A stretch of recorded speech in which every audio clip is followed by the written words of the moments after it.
নমস্কার বন্ধুরা, স্বাগত জানাচ্ছি তোমাদের আমাদের YouTube channel digital exam preparation YouTube চ্যানেলের আরেকটি নতুন ভিডিওতে। সো বন্ধুরা, আজকের ভিডিওটা মেনলি হতে চলেছে আমাদের জেনপাস ইউজি ক্যান্ডিডেটদের জন্য, যারা এই বছর অর্থাৎ 2025-এ জেনপাস ইউজি দিতে চলেছ। তারা কিন্তু এই ভিডিওটা শেষ পর্যন্ত দেখবে। দেখো বন্ধুরা, এই মুভমেন্টে দাঁড়িয়ে তোমাদের জেনপাস ইউজি এক্সামের যে ডেট সেটা কিন্তু এখনো পর্যন্ত ঘোষণা করা হয়নি। কিন্তু আমরা জানি যে আমাদের 15 তারিখে সুপ্রিম কোর্টে ওবিসি কেসের যে রায় রয়েছে, সেই রায়টি আসার পর কিন্তু আমাদের এক্সাম অর্থাৎ জেনপাস ইউজি এক্সাম এবং এএনএম জেএনএম এক্সাম, এই দুটি এক্সামে কিন্তু কন্ডাক্ট করানো হবে ডাব্লিউবিজেএ বোর্ডের মাধ্যমে। তো আমরা কিন্তু আশাবাদী রয়েছি যে আমাদের এক্সাম কিন্তু পুরোপুরিভাবে কমপ্লিট হবে এবং কাউন্সিলিং প্রসেসও পুরোপুরিভাবে কমপ্লিট হবে। কিন্তু এই মুভমেন্টে দাঁড়িয়ে আমাদের স্টুডেন্টদের মনে কিন্তু কিছু কোয়েশ্চেন রয়েছে, যেমনটা তোমরা অন স্ক্রিন দেখতে পাচ্ছ। অনেকেই কিন্তু আমাকে কোয়েশ্চেন করেছে, দাদা দেরিতে যদি এক্সাম হয় তাহলে দেরিতে এক্সাম হওয়ার জন্য কলেজে কি সিটের প্রবলেম হবে না তো? অর্থাৎ গভর্নমেন্ট কলেজে আমাদের সিট শেষ হয়ে যাবে না তো? যেমনটা তোমরা এখানে দেখতে পাচ্ছ, গভর্নমেন্ট কলেজে সিট সেট হয়ে যাবে না তো? এই ব্যাপারেও কিন্তু আমাকে কোয়েশ্চেন করা হয়েছে। এবং এখন থেকেই কি সিট বুকিং করে রাখবো? সিট বুকিং করার জন্য কিন্তু বলা হয়েছে, অনেকে কিন্তু সিট বুকিং করতে চেয়েছে এই মোমেন্টে, এবং অনেক কলেজেই কিন্তু সিট বুকিং হয়ে থাকে।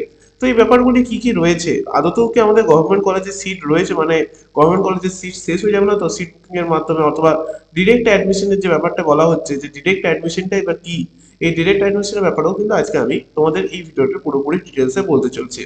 দেখো, ডিরেক্ট অ্যাডমিশনের ব্যাপারে আমাকে বেশিরভাগ লোকেই কোশ্চেন করেছিল এবং সিট বুকিং এর ব্যাপারে কিন্তু কোশ্চেন করেছিল। এছাড়াও গভর্নমেন্ট কলেজে সিট শেষ হয়ে যাওয়ার জন্য অনেকে বলেছিল যে দাদা, অনেকে তো ডাইরেক্ট অ্যাডমিশন করে নিচ্ছে, যে কারণে তোমার যে আমাদের জেন পাসের জন্য যদি সিট রিজার্ভ না থাকে তাহলে কি আমাদের সিট শেষ হয়ে যাবে পুরোপুরি? সেই ব্যাপারেও কিন্তু আপডেট আজকে আমরা আমাদের এই ভিডিওটা দিতে চলেছি। তো যারা যারা আমাদের এই চ্যানেলে তোমরা নতুন রয়েছো তারা কিন্তু অবভিয়াসলি সাবস্ক্রাইব করে নেবে, কারণ তোমাদের আমরা এরকমই কিন্তু অথেন্টিক আপডেট প্রোভাইড করে থাকি। প্রত্যেকটা আপডেট সবার আগে পাওয়ার জন্য তোমরা কিন্তু নোটিফিকেশন বেল আইকনটা অন করে রাখবে, যাতে পরবর্তী ভিডিও আমরা যখনই তোমাদের প্রোভাইড করব তখনই কিন্তু তোমরা ফার্স্টেই তোমাদের কাছে ভিডিওটা পৌঁছে যায়। তো চলো এবার আমরা চলে যাবো আমাদের মেন ভিডিওতে। তো তোমরা যেমন এখানে অন স্ক্রিন দেখতে পাচ্ছ, দেখো জেনপাস ইউজি 2025 আপডেট আমি কিন্তু পুরোপুরি এখানে রেখে দিয়েছি। দেখো, ফার্স্ট দেরিতে এক্সাম হওয়ার জন্য এখন কোনো মুভমেন্টেই কিন্তু তোমাদের ডাইরেক্ট অ্যাডমিশন কিন্তু পসিবল নয়। রিজনটা কেন দিচ্ছি আমি, তার দেখো রিজন এখানে দেওয়া রয়েছে ভালো করে। বিএসসি নার্সিং অ্যাডমিশন নেওয়ার জন্য যে সমস্ত কলেজগুলিতে তোমাদের অ্যাডমিশন হয়, তাদের কিন্তু আইএনসি এবং ডাব্লিউবিএনসি ভেরিফাইড বা সার্টিফাইড হতে হয়। তো সমস্ত কলেজে একটি প্রসেসের মাধ্যমে কিন্তু অ্যাডমিশন নেওয়া হয় প্রত্যেক বছর। জেনারেল ক্যান্ডিডেট যারা থাকে তাদের জন্য কিন্তু 50% মার্কস লাগে, এবং জেনারেল পিডাব্লিউদের জন্য 45% মার্কস লাগে, এবং এসসি এসটি ওবিসিদের জন্য কিন্তু 30% মার্কস কিন্তু আমাদের দরকার হয়। এর মাধ্যমে কিন্তু কাউন্সিলিং প্রসেসের মাধ্যমে স্টুডেন্টরা কিন্তু ভর্তি হয়। তাহলে কিন্তু এটা বলাই যায় যে যদি এক্সাম যতক্ষণ না হচ্ছে ততক্ষণ পর্যন্ত কিন্তু ডিরেক্ট অ্যাডমিশন কোনোভাবেই পসিবল নয়। কারণ দেখো, এই মার্কস গুলো তো এক্সাম ছাড়া তো তোমরা পাবে না। আর পার্সেন্টাইল মার্কস মানে কিন্তু পার্সেন্টেজ নয়, এটা কিন্তু এক ধরনের মানে ডাব্লিউপিজেই যখন অ্যাডমিশন প্রসেস অর্থাৎ র্যাঙ্ক কার্ড তোমাদের বার করে, তখন পার্সেন্টাইলের একটা কিন্তু পুরো ক্যালকুলেশন রয়েছে। আমি পরের কোনো ভিডিওতে তোমাদের কিন্তু পার্সেন্টাইলের ব্যাপারে ভালো করে ডিটেলসে বলবো। কিন্তু আপাতত এখন যেটা বুঝে নাও, এই প্রসেসের মাধ্যমে কিন্তু সমস্ত কলেজগুলোতে যেগুলো রয়েছে, সমস্ত সরকারি কলেজ গভর্নমেন্ট কলেজ যেগুলো রয়েছে, সেখানে কিন্তু তোমাদের প্রপারলি কিন্তু এর মাধ্যমে কিন্তু ডিরেক্ট অ্যাডমিশন হয়। এবার ডিরেক্ট অ্যাডমিশন এই মুভমেন্টে যদি তোমাদের এক্সাম না হয়, কোনো মার্কস যদি না থাকে, তাহলে কিন্তু তার ভিত্তিতে হয়তো তোমাদের ডিরেক্ট অ্যাডমিশন কোনোভাবে হতে পারছে না। আর আরেকটা জিনিস যেটা এখানে আমি ক্লিয়ার করে দিই, তোমরা অনেকেই কিন্তু আরেকটা কোশ্চেন অনেকবার করো, যারা এইচএস এর মার্কসের ভিত্তিতে যদি ভর্তি হয়ে যায় এই বছর, কারণ যেহেতু সময় নেই সেই জন্য। দেখো, এইচএস এর মার্কসের ভিত্তিতে যদি ভর্তি হতে যায় তাহলে এইচএস এ কিন্তু সিম্পল একটা মার্কস রয়েছে, এক্সট্রা কোনো মার্কস নেই। কিন্তু আমাদের যদি জেনপাস ইউজি এক্সাম যখন হয়, তারপর কিন্তু এতগুলো একটা ক্যালকুলেশন রয়েছে, এত বড় একটা ক্যালকুলেশন আছে। তো এই ক্যালকুলেশনটা আমার মনে হয় না এইচএস মার্কসের ভিত্তিতে সম্ভব হবে বলে। তো আশা করছি তোমাদের আমি বোঝাতে পেরেছি। এবার আমি চলে আসবো তোমাদের সিট বুকিং এর ব্যাপারে, এবং তারপরে আমি তোমাদের আরো কিছু তথ্য দিয়ে দেবো। তো দেখো, সিট বুকিং যারা যারা বলছিলে যে সিট বুকিং এর ব্যাপারে দাদা আপডেট দেওয়ার জন্য, তো সিট বুকিং দেখো প্রত্যেকটা কলেজে আমি এটা তোমাদের আগেই বলে দিই যে এক্সাম দেরিতে হওয়ার জন্য কোনো ধরনের কোনো সিট প্রবলেম কিন্তু গভর্নমেন্ট কলেজগুলোতে হবে না, যেমনটা তোমরা কোশ্চেন করেছিলে।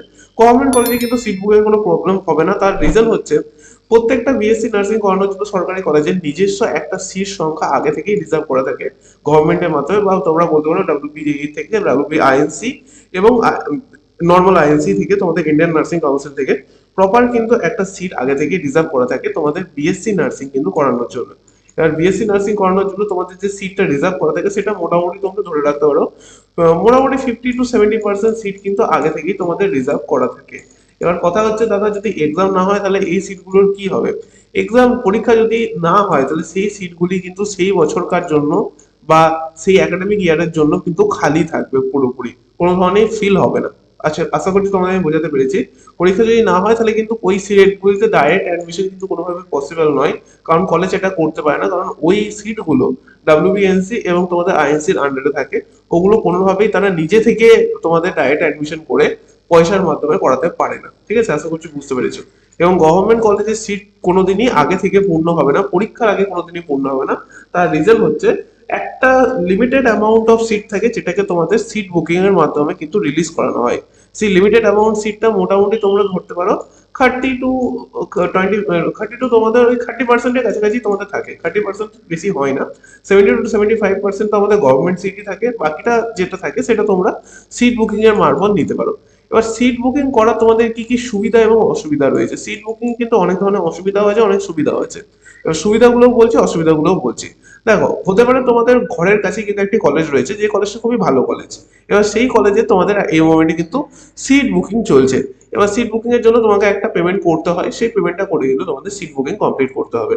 সিট বুকিং এর জন্য তুমি সেটা করে নিলে, সেখানে তোমরা সিট বুকিং করার পর তুমি দেখতে পাচ্ছ যে তোমাদের যখন নেটপাস ইউজির তোমাদের যে র্যাঙ্ক কার্ড পাবলিশ হয়েছে, সেখানে বাই চান্স তোমার কিন্তু কাট অফের উপরে তোমার নাম্বার যায়নি। ওই মুভমেন্টে দাঁড়িয়ে তুমি কিন্তু ওই কলেজে আর ভর্তি হতে পারবে না, বা কোনো কলেজেই কিন্তু ভর্তি হতে পারবে না। কারণ আগে তোমাদের যে আমি মার্কসের যে ডিভিশনটা দেখালাম, এই মার্কসের ভিত্তিতে এটা একটা কাট অফ মার্কসই ধরে রাখতে পারো, কারণ এর ভিত্তিতেই কিন্তু পুরোপুরি অ্যাডমিশন প্রসেসটা হয়। আর এটা মানে 50 পার্সেন্টাইল মার্কস জেনারেল ক্যান্ডিডেটদের জন্য, জেনারেল পিডব্লিউদের জন্য 45% এবং পার্সেন্টাইল, এবং এসসি এসটি ওবিসিদের জন্য কিন্তু 30 পার্সেন্টাইল। এর নিচে কিন্তু যায় না, এর ওপরে কিন্তু কাট অফ নির্ধারণ হয়। এটাই কিন্তু লাস্ট, মানে ধরতে পারো যে এটাই লাস্ট মার্কস যার ভিত্তিতে কিন্তু তোমাদের কাট অফ নির্ধারণ হয়। তো এর ভিত্তিতে যদি তোমাদের কাট অফ উপরে থাকে, তাহলে কিন্তু তোমরা যে কোনো কলেজে অ্যাডমিশন নিতে পারবে। কিন্তু ওর নিচে যদি হয়ে যায়, তাহলে তুমি সিট বুকিং যদি আগে থেকে করেও রাখো না, তাহলেও কিন্তু তোমাদের অ্যাডমিশন কিন্তু কোনোভাবে পসিবল হবে না, কারণ কাট অফের উপর যদি মার্কস না যায় তাহলে অ্যাডমিশন তুমি নিতে পারবে না। আশা করছি বোঝাতে পেরেছি। এবার এটা হচ্ছে অসুবিধা, যে তোমাদের কিন্তু তাহলে তখন কোনো ধরনের কোনো পে রিফান্ড হবে না, মানে তোমরা যে টাকাটা দিয়ে সিট বুকিংটা করবে তার কোনো ধরনের কোনো মানি কিন্তু তোমাদের কাছে রিফান্ড আবার আসবে না, কারণ ওদের ওখানে নন রিফান্ডেবল পলিসি থাকে। তোমরা যে টাকাটা দেবে সেই টাকাটা কিন্তু তোমরা কোনোভাবেই রিফান্ড পাবে না। আশা করছি বোঝাতে পেরেছি। এবার সুবিধা কি কি থাকে দেখো। সুবিধা হচ্ছে এটাই, যেটা খুবই বাজে একটা, মানে এটা নিয়মটা খুবই বাজে।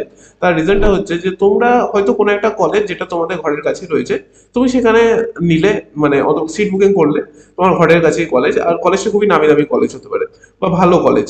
তো ওই কলেজে চান্স পাওয়ার জন্য তুমি র্যাঙ্ক কার্ড তোমার ইস্যু হলো, র্যাঙ্ক কার্ড ইস্যু হওয়ার পর তুমি যে মার্কসটা পেলে, সেই মার্কসটা হয়তো অনেকটা কম পেলে তুমি, কিন্তু তোমাদের যে মানে পাস হয়তো তুমি করে গিয়েছো। এবার সেই পাস যেহেতু তুমি করে গিয়েছো, সেহেতু তুমি সেই কলেজে তুমি আরামসে অ্যাডমিশন নিতে পারবে, কারণ তোমার সিট বুকিং আগে থেকে হয়ে আছে। এবার ওই ভিত্তিতে, ওই নাম্বারের ভিত্তিতে হয়তো ওই কলেজে তুমি নর্মালি চান্স পেতে না, মানে যদি সিট বুকিং না করে রাখতে, তাহলে হয়তো ওই কলেজে তুমি তোমার মার্কসের ভিত্তিতে সিট পেতে না। তাহলে সেই হিসেবে তুমি কিন্তু অন্য একজনের সিট নিজের সিট হিসেবে সেখানে রিজার্ভ করে আগে থেকে রেখে দিচ্ছ। তাহলে তোমার মার্কস যাই হোক না কেন, তুমি কিন্তু ওই কলেজের সিট আগে থেকেই পেয়ে যাবে।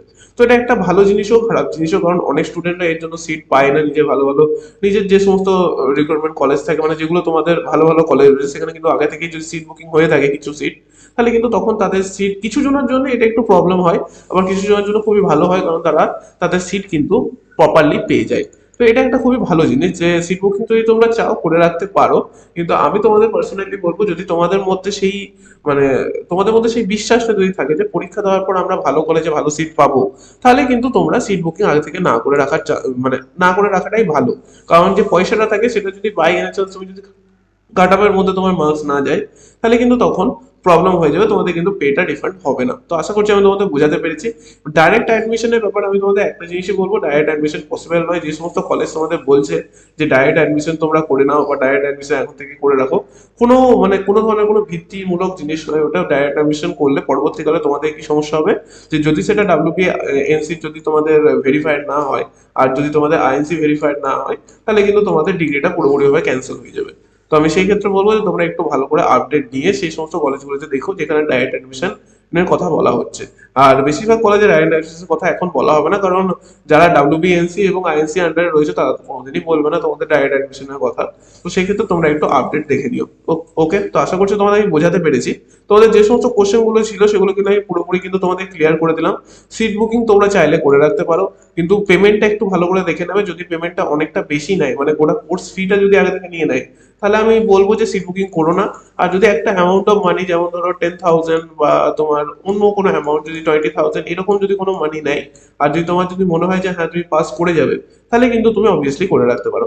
আর দেরিতে এক্সাম হওয়ার জন্য তোমাদের সিটে কোনো ধরনের কোনো প্রবলেম হবে না, কারণ গভর্নমেন্ট আগে থেকে রিজার্ভ করে রেখে দেয় তোমাদের সিটগুলো। সেহেতু ওগুলোতে তোমাদের কোনো চাপ নাই, 70% সিট তোমরা আগে থেকেই পেয়ে যাবে, তো ওখানে কোনো ধরনের কোনো প্রবলেম হবে না। আর কোনো কলেজের সিটও তোমাদের শেষ হয়ে যাবে না, কারণ অনেক সিট থাকে, সেই ক্ষেত্রে কোনো অসুবিধা নেই।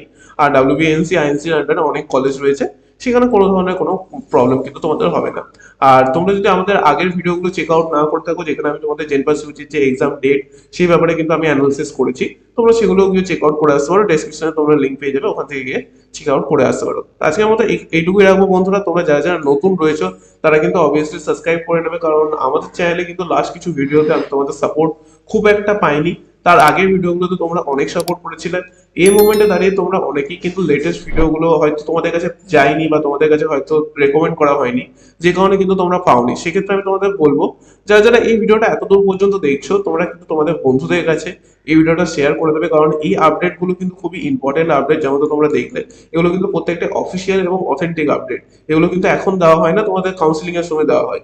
কিন্তু তোমাদের যেহেতু কোয়েশ্চেন ছিল, এই কোয়েশ্চেনগুলো কিন্তু সলভ করার জন্য আমাকে এই আপডেটটা দিতে হতো, তাই আমি তোমাদের পুরোপুরি ডিটেলসে কিন্তু বলে দিলাম। পরবর্তীকালেও যদি তোমাদের কোনো কোয়েশ্চেন থাকে, তোমরা আমাকে কমেন্ট সেকশনে জানাতে পারো। আর এই ভিডিওটা যদি তোমাদের ভালো লাগে, তাহলে অবভিয়াসলি একটা লাইক করে দেবে, তোমাদের বন্ধুদের কাছে শেয়ার করে দেবে, এবং চ্যানেলে নতুন হয়ে থাকলে চ্যানেলটা সাবস্ক্রাইব করে বেল আইকনটা অন করে রাখবে পরের ভিডিও নোটিফিকেশন সবার আগে পাওয়ার জন্য।